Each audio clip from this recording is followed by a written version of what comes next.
Welcome to the little horn stuff. Put this baby down.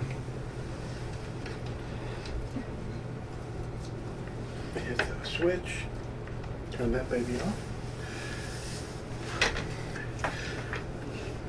Today, we got an email, and I hope I can answer this person's question about who is the little horn. It's a mystery to people, but if you study enough scripture, you'll find out what it is. It's actually an office, but I want to start off with the fact that another question came to me. He was quoting Shakespeare, William Shakespeare. That's a pen name. It was probably used by many people, but the person that was, it may have been Roger Bacon or someone, but it was an Englishman, and he was quoting a rose by any other name, it smells as sweet. Well, that's just, a man's words, and it's probably true. If you named a rose, a flower, by some other name, it would smell just as sweet as it does by the name rose. He was talking about the name Yahusha. It doesn't really matter what we call him. And he was insisting on using the J-E-S-U-S, which has no meaning in Hebrew, other than maybe the horse. It doesn't mean anything in any other language, that's for sure. But all men are liars because they don't know the truth. So a rose by any other name, says the English playwright. And but even Shakespeare himself, who used a fake name, taking on a name of the mythological character Athena, and we'll show you a picture of her, who shook her spear in the presence of hearing a lie. It's kind of all connected. This Athena was a mythological character, worshipped as the mighty one of love. And Shakespeare, who was really a person that took this pen name, Shakespeare, was adopting the idea of lies, obviously relating him, because the deity that the Greeks worshipped and named a city after was mythologically shaking her spear when she heard a lie. So the father of lies is behind all the deceptions men hold in high esteem. In fact, the things that people hold in high esteem are an abomination to Yahuwah. And that's the words of Yahusha himself at Luke 16, 14, and 15. If you look at Luke 16, verses 14 and 15. So if stuff seems really great, like the Olympic Games, or hey, it's December 25th, or hey, it's going to be time for the egg hunt. These are abominations to him. Anyway, what about that name, Shakespeare? Well, or any other name that you want to say smells as sweet. Yahuwah says, I am Yahuwah. That is my name. It's a Hebrew name. And that's at Yashayahu they call Isaiah, chapter 42, where he continues to say that he will not give his esteem to another, nor his praise to idols. Overcome by the living word, and not the words of men. What is this little horn? Well, the fourth beast, or behemoth, monster, monstrosity, is Rome. It's a fourth beast, and from this beast, there's a little horn that comes out from among the other 10, and it's the anti-mashiach. But it's an office held by because see, the papacy is really the Roman religion, sun worship, that was adopted and perpetuated through the universal circus. It's universalism, That's what Catholic means. It means universal. And it was an idea from Rome. The anti-mashiach has adopted a title called the Vicar of Christ, one in place of. And whoever holds that office is the anti-mashiach at the moment. There's been many. Anyway, there's interesting features about this anti-mashiach office. The person that's holding that office right now is, let's see, I've got his name written down here, Jorge Mario Bergoglio. And he adopted a fake name, Pope Francis. Francis? That's not his name. His name is Jorge Mario Bergoglio. It's just lie after lie. You can blame tradition, yeah. The traditions are based on lies. The serpent gives him power over the secular rulers until the Reformation, of course. And now the Jesuit order is a military army whose scope of field of operations is the entire world. And their objective is to restore all authority to the anti-mashiach, the person, whoever it is in the office. The serpent gives him these powers. The beast himself is the world order. It's the clergy, the nobility, and the laity. They explained it to me. I was taught by them. They didn't get me, though. I was sitting there and going, what? You're over the top with your weirdness. In my head, I was thinking this. As a child, I mean, from the cradle up until I went in the Air Force at the age of 18, I was under their control, but not my mind. The clergy, the government, and the commoners. But the little horn is the source of pure evil and deception. The Roman beast, the Kaiser or Caesar, it's just an adoption of the powers of Rome in a man. And they appoint him, they elect him, and then until he dies or retires. And it's basically the fourth beast, and it's made up of the world order. It's controlling it. A composite of the first, second, and third beasts makes up the fourth beast. And it's really, it's an iron beast. It tears its prey. Daniel recorded this about the little horn. Daniel 11:36 says, "He will succeed until the time of wrath is completed, for what has been determined must take place." Unquote. This is the little horn that he's talking about. The beast itself is an idiom for the reign of Babel. And of course it includes Babel because the first, second, third, and fourth beasts make up the mother of harlots. And that's Babel. And it persists until the return of Yahusha, when he pours out his wrath on the earth, overturning the surface of the earth, at which time it is annihilated.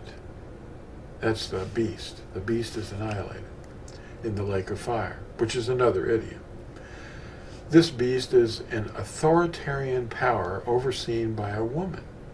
It's called a woman, the mother circus, which is the false prophetess, like Izebel. That was the wife of Ahab, in northern Israel. The teachings, the prophecies of this prophetess. So her teachings are still going on. Read Revelation 2. Her name is brought up. Also known as CIRCE, which is the equivalent of CHURCH, KIRKE, circus. She calls herself the mother, CHURCH. That's what she calls herself. It's an organism, but it's a military authoritarian power posing as a religious organization. The beast is the fourth avatar called Rome. and they're in Rome. Historians say that Constantine was not of the royal family of the Khazars, that's Caesars. He wasn't related to the Kaisers. And Daniel 11:21, which we've been talking about, refers to such a person as an anti-mashiach, this little horn. And it really started whirling heavily during Constantine's reign. He established Sunday as the day of rest. He worshipped the sun, and it was even appointed. All the duties that were to be done for the Sabbath, the seventh day, were appropriated for the first day of the week in honor of the Sol Invictus, the unconquerable sun. That was why it was done. It was in honor of his deity. He worshipped Apollo. I can't say their names. It's not allowed. It's illegal. So if you talk about Daniel 11, referring to such a person, you can see it begins in the record of Daniel in chapter 10, as an unnamed being visits Daniel. And his dissertation continues to the end of Daniel's writings. You may be able to guess who this was. He described many things, including the destruction of the temple in 70 CE. That's it, Daniel 11, verse 31. And at Daniel 7, verse 25, you ought to read that too. At Daniel 11, 28 through 30, an evil kingdom is described that vents its fury against the Kodesh covenant. That's the Ten Commandments. The Torah, or the marriage covenant between Yahuwah and his bride, Yisrael. Obviously, this effort was led by Shaitan. That's the adversary. Any effort brought against the covenant is led by the same. Daniel records the words of this being, which seem to refer to the sealed message called the gospel, or Besorah, the message of the reign of Yahuwah. Go your way, Daniel, he says, quote, go your way, Daniel, because the words are closed up and sealed until the time of the end. Many will be purified, made spotless and refined, but the wicked will continue to be wicked. None of the wicked will understand, but those who are wise will understand. That's Daniel 12, verses 9 through 10. The being that's talking to Daniel is described by him in chapter 10, verses 5 and 6, and that description is identical to the one described by Yehukanan, or John, at Revelation 1, verses 12 through 16. Of course, it was the same person, Yahusha. Yehukanan writes that the reason he was imprisoned on Patmos was because of the word of Yahuwah, the covenant, and the testimony of Yahusha, the message, which is repent, for the reign of Yahuwah draws near. That's at Revelation 1, verse 9. That's why he was there. One of the biggest stumbling blocks for those who observe Sunday as the Lord's Day is Revelation 1, verse 10. He says, quote, I was in the Spirit on the Lord's Day, unquote.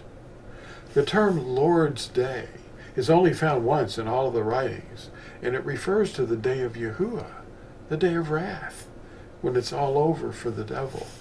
It's all over. And it refers to this to be the day of Yahuwah, the great day of wrath.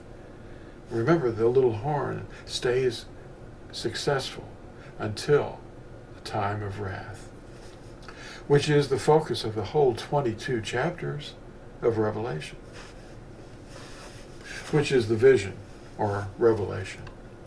The day of Yahuwah is the day of darkness, when the reapers are unleashed and remove the darnel, they remove the weeds, from among the wheat. Those who are sealed with the name of Yahuwah for deliverance are untouched. The weeds are taken out from the midst of the wheat. It's not like the movies. It's different. On this day of wrath, the reapers pass over those who are sealed. They have his name in their forehead. They've been sealed by being immersed and obeying the commandments with Yahushua's help in them. And they're not touched because they're not commandment breakers. Now they removed these weeds from the midst of the wheat at the harvest of the earth. The one they called Joel, or Yahuel, in chapter 2, describes this day in a terrifying way. Read it, and it's Joel chapter 2, they call him. You'll see that it will be the scariest day in all of human history. In Revelation 1, Yehukanan wasn't concerned with which day of the week it was. Nor was he thinking Sunday was anything other than Bel's day. And guess what? Bel is Beth, Ayin, Lamed, and it means Lord. That's pretty hard to take when you've been, sleeping all your life and programmed. He wasn't concerned with what day of the week it was, in other words. Of course, Baal is how they transfer his name. It was the Lord's Day. That's what they called it, because Baal means Lord. Look at your preface. They took his name out and put in the name of this Bel. Yeah. It's just wild stuff. The time of wrath will bring a complete end to man ruling himself. The reign of Yahushua will begin, and this earth will be ruled by the Torah flowing from the mountain. Quote, in the last days, the mountain of Yahuwah's temple will be established as chief among the mountains, and it will be raised above the hills, and all peoples will stream to it. Many nations will come and say, come, let us go up to the mountain of Yahuwah, to the house of the Elohim of Yaqub. He will teach us his ways, so that we may walk in his paths. The Torah will go out from Sion, the word of Yahuwah from Yerushalayim. Unquote. That's Micah chapter 4. These words match perfectly with Revelation 22, the last chapter, describing the water of life or living water, the Torah, the covenant. The Roman beast is set against the covenant. See, Revelation 22 verses 14 and 15 say, blessed is the one guarding his commandments, that they might have the right to the tree of life. Guarding his commandments, that they might have the right to the tree of life, and to enter into the gates of the city. So what are non-commandment keepers going to do? People that say, I believed. I know, I believed. Well, even demons believe, but they're not obeying. They're not going to obey. The Roman beast is set against the covenant, having altered it by changing the day of rest, which gives honor to Yahuwah for his creation. That's the seventh day of the week. And he rested. Read Hebrews 4. As well as the second commandment, which forbids images in our worship. The seventh day Sabbath, or Shabbat, is the sign of the eternal covenant. It's the sign. The idolatry is glaring and unmistakable. The four beasts described at Daniel 7 they're all in one place. And the fourth one will endure until the time of wrath is completed. I said that so many times now, but it's Daniel 11, verse 36. Daniel 7, 23 through 25 describes this fourth beast, which will attack the saints, those obedient to the commandments, and alter the appointed times and Torah. Quote, he will speak against the Most High, that is, saying his teaching authority can change the covenant, and oppress his saints, and try to change the set times, that's the annual appointments, and the Torah. Unquote. This was done by Constantine in 321 CE. And again at 325 CE when they ratified the Nicene Creed. Yeah. And this was endorsed by the Roman Council of Laodicea around 365 to 370. Well, thanks for watching this, and I hope you know a little bit more about who the little horn is. But the names remain. The names change to protect the guilty. See you in the next video. Bye.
Mm-hmm.